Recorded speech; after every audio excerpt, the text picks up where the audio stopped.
Shalom saudaraku, bagaimana kabar Anda hari ini? Kembali kita bertemu pada kesempatan ini dan saya selalu berharap Anda semua tetap bersukacita dan penuh semangat dalam menjalani hidup yang penuh tantangan ini. Tuhan menghendaki apapun kondisi saudara saat ini, tetaplah bersyukur dalam sukacita karena damai sejahtera Tuhan tercurah melimpah di dalam hidup kita semua. Namun sebelum kita mendengarkan renungan ini, mari kita awali dengan berdoa terlebih dahulu. Bapa di surga, kami bersyukur atas kasih dan anugerah-Mu yang tidak terbatas. Saat kami memulai renungan ini, bukalah hati dan pikiran kami. Kami percaya bahwa setiap tantangan yang kami hadapi bukanlah akhir, melainkan suatu pintu menuju berkat dan pertumbuhan yang Engkau sediakan. Tolonglah kami untuk dapat melihat setiap kesulitan dengan mata iman kami. Berbicaralah kepada kami melalui kebenaran firman-Mu hari ini, agar kami dikuatkan dan dimampukan untuk terus melangkah maju bersama Engkau. Terima kasih Tuhan, dalam nama Tuhan Yesus Kristus kami berdoa. Haleluya, amin. Saudaraku yang terkasih, mari kita renungkan sejenak tentang perjalanan hidup kita ini. Seringkali saat kita mendengar kata tantangan atau masalah, hati kita langsung merasa berat. Kita cenderung membayangkan jalan yang mulus, jalan yang datar, tanpa ada hambatan. Itu adalah gambaran ideal sebuah hidup yang diberkati. Namun pernahkah kita menyadari bahwa justru dalam kesulitan dan medan jalan hidup yang tidak rata, itulah Tuhan menyimpan janji-janjinya yang luar biasa. Mari kita lihat bagaimana bangsa Israel menghadapi banyak tantangan, banyak persoalan untuk dapat memasuki negeri yang dijanjikan oleh Tuhan. Firman Tuhan menggambarkan tanah perjanjian, tempat yang penuh berkat, bukanlah sebagai taman yang datar, melainkan sebagai negeri yang berbukit-bukit dan berlembah-lembah.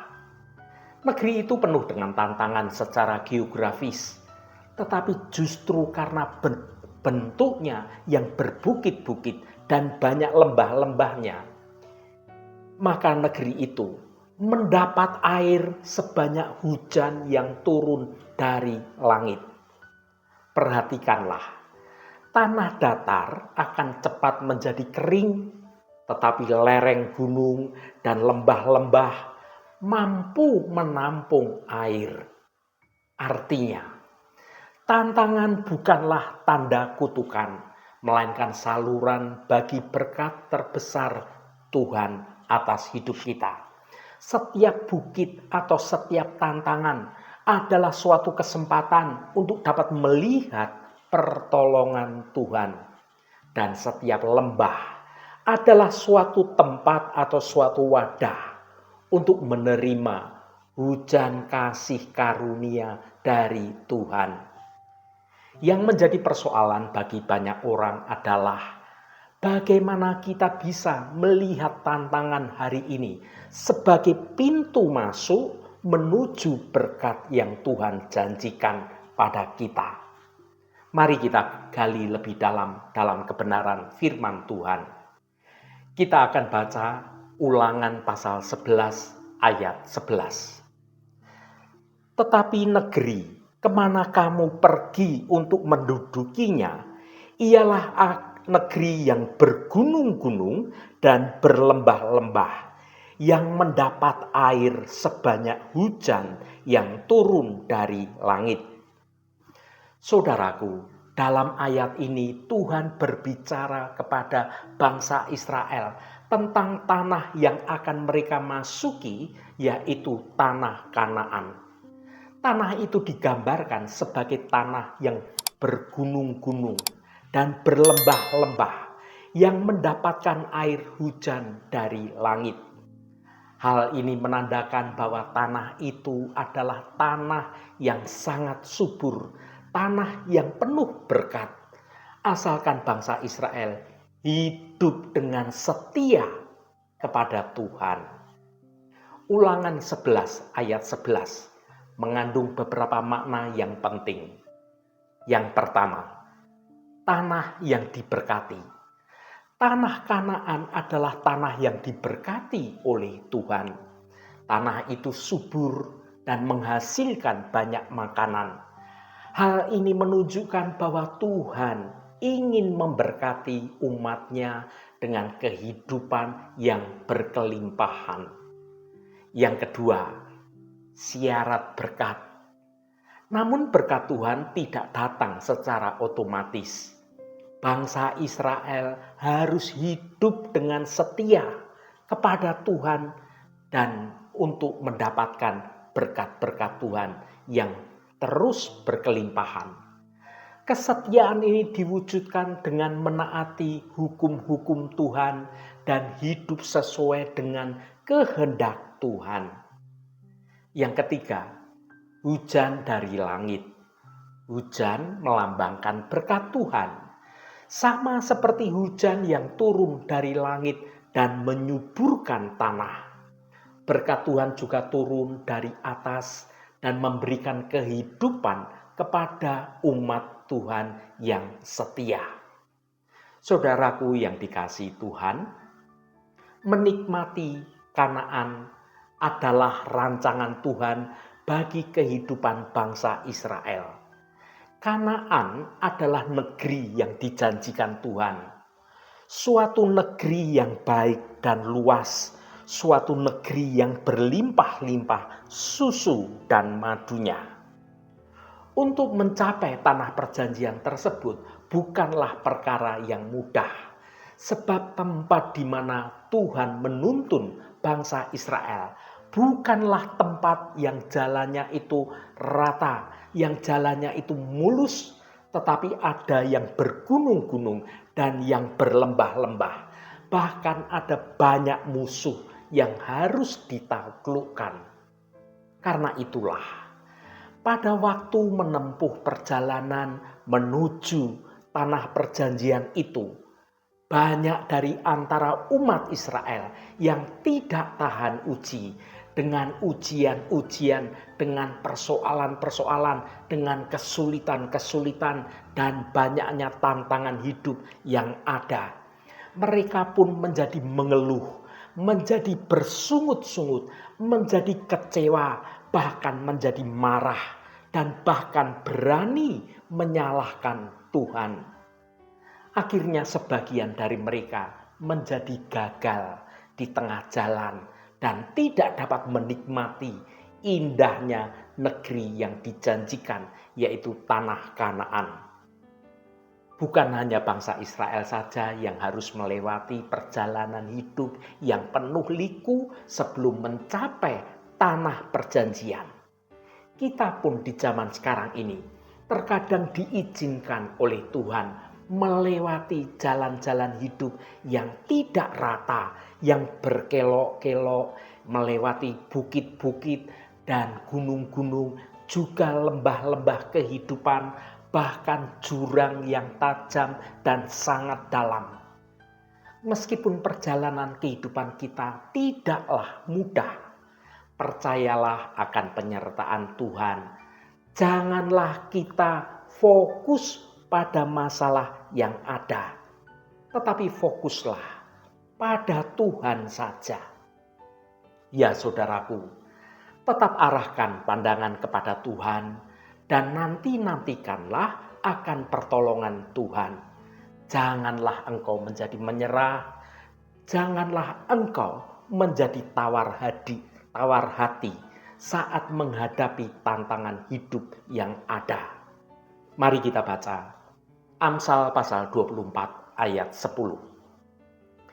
Jika engkau tawar hati pada masa kesesakan, kecillah kekuatanmu. Saudaraku, hidup di zaman sekarang ini penuh dengan pasang surut. Ada saat-saat kita merasa sukacita, hidup berkelimpahan, tapi ada juga saat-saat kesesakan dan juga kesulitan melanda hidup kita. Di tengah-tengah masa-masa yang sulit itulah mudah bagi kita untuk menjadi tawar hati dan kita ingin menyerah. Namun firman Tuhan yang kita baca dalam Amsal 24 ayat 10 mengingatkan kita untuk tidak menyerah dan tidak menjadi tawar hati. Karena hal itu akan melemahkan kekuatan rohani kita. Makna frasa yang berkata, jika engkau tawar hati pada masa kesesakan. Hal ini bermakna bahwa kesesakan dapat berupa berbagai macam tantangan, berupa berbagai macam persoalan, kesulitan dalam hidup, seperti masalah keuangan, soal kesehatan kita, soal hubungan kita dengan orang lain, dan juga soal pekerjaan, bahkan pelayanan kita. Ketika kita dihadapkan dengan berbagai macam kesesakan yang menekan hidup kita, mudah bagi kita untuk menjadi putus asa dan kehilangan harapan dalam hidup ini. Sedangkan frasa yang berkata, kecillah kekuatanmu. Sesungguhnya tawar hati itu dapat melemahkan semangat, melemahkan motivasi, dan melemahkan tekad kita. Hal ini dapat membuat kita lebih mudah menjadi menyerah dan kita tidak mampu menghadapi tantangan hidup yang ada. Apa yang harus kita lakukan supaya tidak tawar hati? Yang pertama, tetaplah berpengharapan di tengah kesesakan. Ingatlah bahwa Tuhan itu selalu bersama dengan kita dan Dia akan memberikan kekuatan dan memberikan pertolongan pada waktu yang tepat. Yang kedua, percayalah pada kebenaran janji Tuhan. Tuhan telah berjanji untuk tidak meninggalkan kita atau membiarkan kita dicobai melebihi kekuatan kita. Yang ketiga, jangan fokus pada masalah, tetapi fokuslah pada solusi. Alih-alih memikirkan masalah yang Anda hadapi, cobalah untuk mencari solusi. Berpikirlah secara kreatif dan mintalah bantuan dari Tuhan untuk menemukan jalan keluar. Yang keempat, berpeganglah dengan teguh pada iman Anda. Iman adalah kekuatan yang dapat membantu kita untuk melewati masa-masa yang sulit. Percayalah bahwa Tuhan akan membawa Anda melalui berbagai macam pencobaan ini dan menjadikan Anda lebih kuat lagi dalam menghadapi hidup ini. Masa-masa kesesakan adalah bagian dari hidup semua orang. Tetapi kita tidak harus menyerah, kita tidak harus menjadi tawar hati. Dengan berpengharapan di dalam Tuhan, percaya pada janji Tuhan, dan mencari dukungan dari Roh Kudus, kita fokus pada solusinya dan berpegang teguh pada kebenaran iman kita. Kita dapat melewati masa-masa sulit ini dan menjadi lebih kuat lagi. Saudaraku yang diberkati Tuhan, walaupun jalan yang kita tempuh memang tidak enak, janganlah engkau menjadi lemah. Pandanglah pada Tuhan yang selalu menyertai dan siap untuk memberikan pertolongan, supaya kita tidak goyah dan tetap berdiri dengan kokoh. Mari kita baca Mazmur pasal 16 ayat 8. Aku senantiasa memandang kepada Tuhan karena Ia berdiri di sebelah kananku. Aku tidak goyah. Saudaraku, ayat ini mengingatkan kita tentang pentingnya bersandar pada Tuhan dalam menghadapi segala pergumulan hidup. Dunia ini memang penuh dengan tantangan dan penuh dengan ketidakpastian. Ada saat-saatnya kita merasa labil, menjadi goyah, menjadi letih, dan bahkan hampir putus asa rasanya. Namun firman Tuhan yang kita baca di dalam Mazmur ini menegaskan bahwa Tuhan itu selalu bersama dengan kita dan siap memberikan pertolongan. Dengan memandang kepada Tuhan, kita ini mendapatkan kekuatan, mendapatkan penghiburan, bahkan mendapatkan pengharapan yang baru. Kita diingatkan akan kasih Tuhan, akan kasih setia Tuhan yang sungguh nyata, yang tidak pernah berkesudahan hadir dalam hidup kita. Tuhan itu tidak pernah meninggalkan umatnya yang terus-menerus berharap hanya pada Tuhan. Ingatlah saudaraku, perjalanan kehidupan kita tidak selalu mudah, tidak selalu berjalan dengan mulus, dengan rata, tetapi Tuhan selalu bersama dengan kita.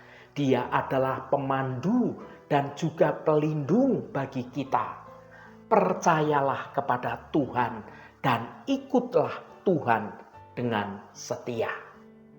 Tuhan akan menuntun kita ke jalan yang terbaik dan memberikan kita kemenangan pada akhirnya. Marilah kita hidup dengan setia kepada Tuhan agar Tuhan dapat mencurahkan berkat-berkat-Nya pada Anda, pada saya, pada kita semua. Berkat Tuhan itu akan memberikan kehidupan yang penuh sukacita, penuh damai sejahtera, dan kebahagiaan yang sejati. Haleluya, Tuhan memberkati kita semua. Mari kita tutup renungan ini dengan berdoa. Allah Bapa yang kami sembah dalam nama Tuhan Yesus Kristus, terima kasih atas kebenaran firman-Mu yang sudah kami dengar pada hari ini. Bapa, kami datang ke hadapan-Mu hari ini dengan penuh rasa syukur dan kerendahan hati. Kami merenungkan firman-Mu yang mengingatkan kami bahwa jalan hidup tidak selalu rata. Ada saatnya kami mendaki gunung dan ada kalanya kami menuruni lembah yang curam. Ya Tuhan Allah kami tahu bahwa terkadang kami merasa sulit untuk menerima kenyataan hidup ini ketika kami menghadapi berbagai macam rintangan dan mengalami kemunduran. Kami ini mudah tergoda untuk meragukan kasih dan juga rencana-Mu yang indah bagi kami. Kami merasa putus asa, bahkan kehilangan pengharapan. Bapa yang penuh kasih, kami mohon ampun atas segala keraguan dan ketakutan kami. Tolong ingatkan kami bahwa Engkau selalu menyertai kami di setiap langkah perjalanan hidup kami. Engkau adalah Tuhan yang berkuasa dan penuh kasih, yang selalu memiliki rencana yang indah bagi kami semua. Kami mohon Engkau memberikan kami suatu kekuatan dan juga keteguhan iman untuk menghadapi setiap tantangan yang terjadi. Tolonglah ajar kami untuk selalu bersandar pada kasih-Mu dan percaya kepada rencana-Mu yang sempurna. Terima kasih Bapa, Engkau sudah berkenan memberkati seluruh anak-anak-Mu yang terus setia mencari wajah-Mu Tuhan melalui renungan hari ini. Dan bawa kami ke dalam takut akan Tuhan, dan kami juga dalam perkenanan Tuhan, agar hidup kami boleh terus menyenangkan hati Tuhan. Tuhan, saat ini kami berdoa untuk saudara-saudara kami yang sedang menderita sakit, baik yang sedang beristirahat di rumah ataupun yang sedang menjalani perawatan di rumah sakit. Kami mohon Tuhan akan jamah dan Tuhan akan sembuhkan di dalam nama Tuhan Yesus Kristus.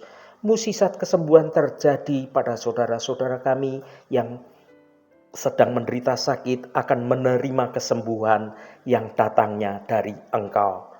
Allah Bapa yang Maha Pemurah, berkati juga setiap mereka yang saat ini sedang ada masalah, baik itu dalam hal keuangan, soal hutang piutang, soal pekerjaan, soal studi, soal hubungannya dengan orang lain, apapun persoalan semuanya itu, biarlah Allah Bapa kami, Engkau sendiri Tuhan yang akan menjamah dan yang akan melawat semua anak-anak-Mu agar boleh mengalami mukjizat pemulihan di dalam nama Tuhan Yesus Kristus. Kelepasan Tuhan dalam pemulihan keuangan, dengan hubungannya dengan orang lain, dan juga penyelesaian setiap masalah, Tuhan akan memberikan kelegaan. Tuhan akan menolong dan Tuhan akan memampukan saudara-saudara kami untuk dapat menyelesaikan setiap persoalannya dengan cara yang baik dan cara yang benar. Terima kasih Tuhan, Engkau sungguh baik dan teramat baik. Berkati mereka yang hari ini berulang tahun Tuhan. Engkau tambahkan 1 tahun lagi. Terima kasih buat anugerah-Mu, umur panjang di tangan kanan dan kekayaan serta hormat di tangan kiri. Berkat Tuhan mengalir bagi setiap mereka yang hari ini berulang tahun. Tuhan, berkatilah kami di sepanjang hari ini dalam segala tugas dan aktivitas kami, dalam studi dan pekerjaan kami, dalam pelayanan kami, dalam usaha kami, dan dalam segala hal. Tuhan akan berkati dan kami memiliki hidup yang menyenangkan hati Tuhan, dan hidup kami dapat menjadi berkat juga bagi sesama kami. Terima kasih Tuhan, segala hormat, pujian, dan ucapan syukur hanya bagi nama Engkau Allah yang kudus. Saudaraku, mari kita berdoa. Bapa kami. Bapa kami yang di surga, dikuduskanlah namamu, datanglah kerajaan-Mu, jadilah kehendak-Mu di bumi seperti di surga.